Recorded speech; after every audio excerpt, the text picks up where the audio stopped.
What is going on, beautiful people? Welcome to another episode of the Narcissist Code. I'm your favorite self-aware narcissist, Mr. Lee Hammett, better known as Mental Healness across all social media platforms.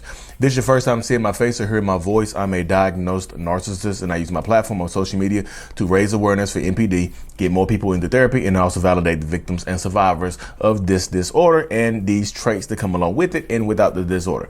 Today's episode is going to be about future faking and narcissists, how narcissistic people use the promises of marriage, the promises of having kids, the promises of going on trips and things like that as manipulation tactics to get you in a position to fall in love with them or to get something from you, to clap your cheeks or whatever you want to say, to get some cheeks from you, to clap your cheeks or to put the cheeks on you, whatever the position that you're in this relationship, that's how it's going to be right there. So future faking is simple. It sounds just like what it is. What is future faking? What does that mean? Listen, read it out loud, sound it out phonetically. Future faking. Future faking. Future faking. Could it mean faking the future? Yes. Yes, it's exactly what it is. Yeah. Movie quiz. What movie did it come from right there? Yeah. If you don't know, Teenage Mutant Ninja Turtles. The live action movie from the 90s. But yeah. That's how they do it. Narcissistic people will use the promises of things in the future to manipulate you in the present, to bring you to the present right now. Hey, you acting just like a wife would. I can't wait to marry you in 15 years. You acting you're taking care of the house just like a husband did. Husband can. I cannot wait to have your babies in 6 years. They will use things like that to manipulate you. They can use future faking as breadcrumbing. They can use it to breadcrumb you as a way of like intermittent reinforcement. They can just use it. You know, they can just tell you that you're on the right track. It's kind of like giving you a pat on the back, giving you a gold star as an adult. You remember you used to get gold stars in kindergarten and first grade and stuff like that to let you know that when you had put your lunchbox up, when you had colored within the lines. Pretty much that's what narcissistic people are doing. They're telling you as an adult that you're coloring within the lines of the relationship, like with a colored pencil and not a marker. You know what I mean?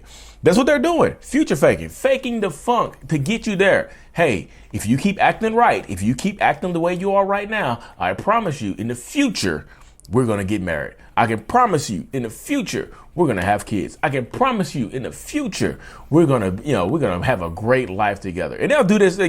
This is not, a lot of narcissistic people do this while they're already in an established relationship. But some narcissists and toxic people will do this to get you in that relationship. They'll promise you the future. I'm good. Look, when I graduate from school, I'm 44 years old. I live at home with my mom. I don't have a job or whatever. But when I graduate from school, when I get my my air conditioner certification, we're gonna be rich and famous. I'm gonna start an air conditioning business. We're gonna be rich and famous. Haven't done anything in their entire lives except being enabled and pampered by their mother, and y'all will fall for that. Stop it. They can only future fake you if you believe in a future with this person.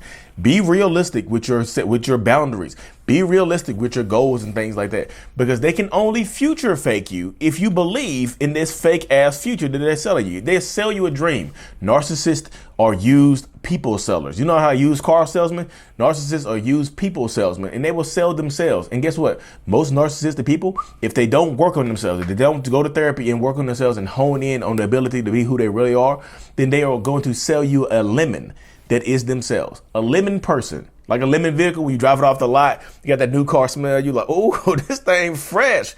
Then a mile and a half away from the dealership, the damn car break down. That's a lemon, y'all. The engine blew. They had like you pop the hood, and they had like Scotch tape and some Hennessy bottle jammed into the engine to keep it running, to get you right down the street. And guess what? No returns. Hey, no refunds. You signed the contract. There's no warranty. You don't get warranties on people. That's why you have to educate yourself on what you're going through right now. You know what I mean? That's literally it. You have to educate yourself on what you're going through right now in this moment, because that's how you help yourself. That's how you help yourself heal. That's how you balance your mindset and how you live in your life. That's literally it right there. So if you're dealing with narcissists and toxic people, don't let them sell you a fake future. I was talking to so if y'all don't know, I do Zoom one-on-ones. I do Zoom coaching and things like that, or one-on-ones. over Zoom and things like that. And I was talking to a woman the other day.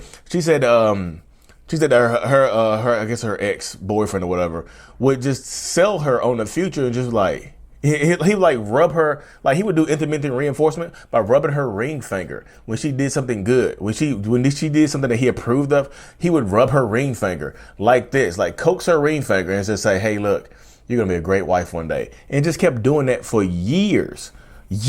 Like, y'all, people are weird as hell. Rubbing the ring finger, that's a goddamn red flag. Instead of rubbing your ring finger, ooh, that ring gonna feel good right here.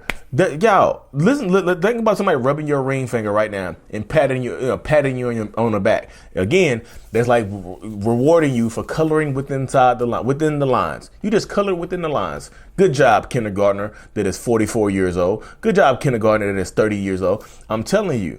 They can only future fake you if you believe in the future that they're selling you.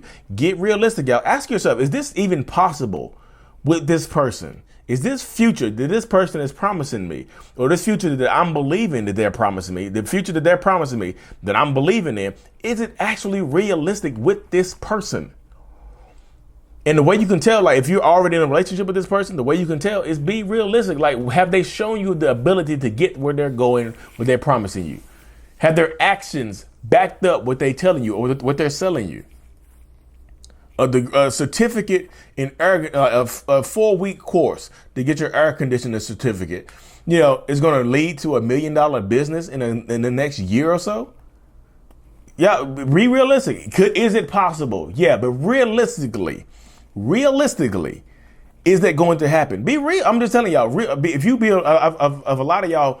Be realistic with these people in the beginning, and just what you see and what you hear and what you observe. Don't believe, like, stop. Goddamn, y'all. This is the thing that blows my mind. Stop believing everything people tell y'all. That y'all don't even, sometimes y'all don't even know these people. You just believe them willy-nilly. All my exes are crazy as hell. I've had 15 exes. I had 15 crazy ass people in my life. That's not a red flag for y'all. Seriously, that is how is that not a goddamn red flag? How? Seriously, how is that not a red flag? Y'all, stop believing everything that comes out of a stranger's goddamn mouth. Please. It's like getting into a old white van with, like, as an adult, get into a white van and somebody drive up on you and offer you a lollipop. You're 33 years old and a random white van drives up beside you and tells you to get it, opens the sliding door and tells you to get in. They got $1 million in there for you. Are you going to get into that vehicle? No. It's just like going onto a blind date, and the first night you meet somebody, them telling you they love you, or the first weekend they telling you they love you. They never felt this way about anybody else. Yeah. I don't know what to say. I get it. I've said silly shit like that before. How does that work? How does that work from your perspective? This is not me trying to chastise you. I really seriously want to know how that works. If I meet you a week in and I tell you I love you, I never felt this way by anybody else. How does that work for y'all? How does that work on y'all? I'm like, this is not me trying to be little. I literally seriously want to know. Put in the comment section how this works. This is one of the questions. If you made it this far, I appreciate you. This is one of the questions I want to ask. Like, how did that work on y'all? A week in, y'all just met and clapped your cheeks once or twice and they told you they love you and they want to marry you a weekend. How does that work? How does that work? I know it can work if you're in a vulnerable state. I know that. If you are vulnerable, if you're getting out of a toxic situation, slow your ass down and don't hop into another relationship. The best way to get over somebody is to get under somebody else. No, the hell it is not. Y'all keep listening to these old idioms and stupid shit that people used to say back in the day. The best way to get over a woman is to get behind another woman. No, the hell it is not. That's how you get get out of a toxic woman, get out of one toxic woman, into another one. That's how you get out of one toxic man into another one. Stop. Slow the hell down. Actually, listen to your friends and family, y'all. Sometimes you have to listen to your friends and family. Are friends and family sometimes jealous? Yes. But sometimes, are they being realistic? You don't know them. Yeah, we in love. It's true love, Anna. Elsa, if Anna would have listened to Elsa, Frozen, the first whole Frozen movie would have went differently. It would have went completely differently.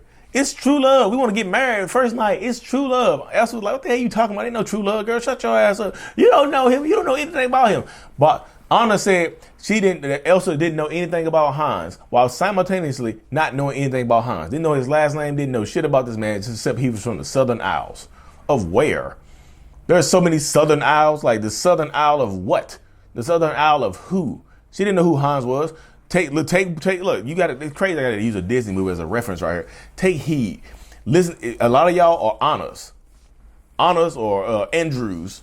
Anna and Andrews. Listen to Elsa. Y'all listen to your big sister sometimes. They sometimes your big sister has your best interest. Be realistic.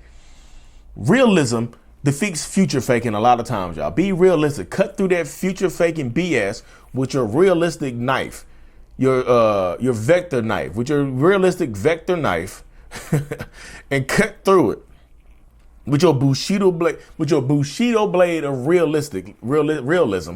Cut through the future faking BS, because they're gonna sell you on a dream, and they're gonna sell you a dream, and you're gonna purchase reality later, and you be like, damn, this person really is not capable of giving me this life that they promised me, or they kept saying, or 6 years into it, they still rubbing your ring finger, telling you you're gonna be a good wife, or you're gonna be a good husband. They're telling you you're gonna be a great father one day. Be realistic, y'all. Realism defeats future faking. I'm telling you, be realistic. Slow yourself down. I'm going to cut this thing short. Y'all know, went over my little time limit. I try to go between, say, under 12, 13 minutes.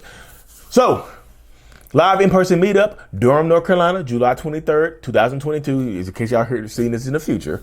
July 23rd, 2022, Durham, North Carolina. The Honeysuckle at Lakewood from 3 p.m. until. Come through. Me, Ben Taylor, Carrie McAvoy, who wrote this book on Amazon. Go check it out. Love You More. Carrie McAvoy, PhD, narcissist survivor, and PhD. Tells people how to break out narcissism. It's on Amazon. Buy that book if you haven't. I bought it.